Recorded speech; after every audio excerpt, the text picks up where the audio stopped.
Now know that there are 1,300 confirmed cases of coronavirus in Philadelphia, and some of those are, in fact, healthcare and first responders. But as this outbreak does head toward its peak, we wanted to better understand what the city is doing to protect those who simply can't stay home. Police and firefighters can't always control who they come into contact with, and mask shortages are now well documented in hospitals and for first responders. They'll have to make sure that they're adequately staffed. Jennifer Taylor's research shows first responders going to more calls than ever before with similar staffing levels. The environmental and occupational health professor found before the outbreak they responded to 3 times as many calls compared to 30 years ago. We have to think about if one firefighter gets infected, his or her whole crew back at the station may get infected, and then they can't do EMS or fire runs. The same goes for police. Multiple sources inside the Philadelphia Police Department say they weren't notified when an officer working inside the district attorney's office tested positive for COVID-19.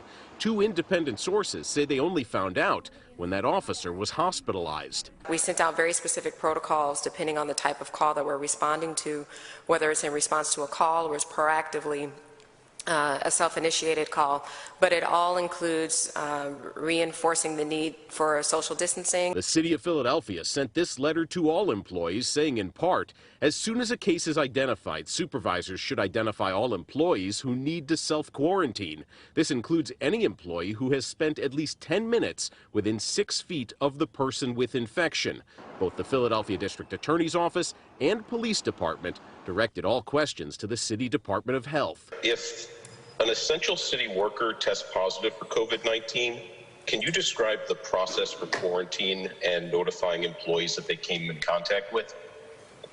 Yeah, so if we have had city employees who have tested positive, and if employees are tested positive, then the health department contacts the employee, interviews the employee about who else that employee had come in contact with, and then based on the information they get, those employees or other people, not all of them are employees, are put into categories of high, medium, and low risk.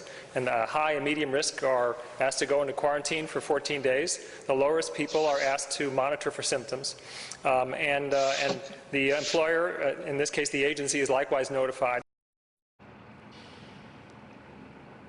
And the district attorney's office did tell us that it is following the recommended protocols by the city of Philadelphia and is alerting the city health department of any cases. And while the city did say that it saw 242 new COVID-19 cases today, it did also say that it has not and will not tell us exactly how many of those are first responders, firefighters, or police.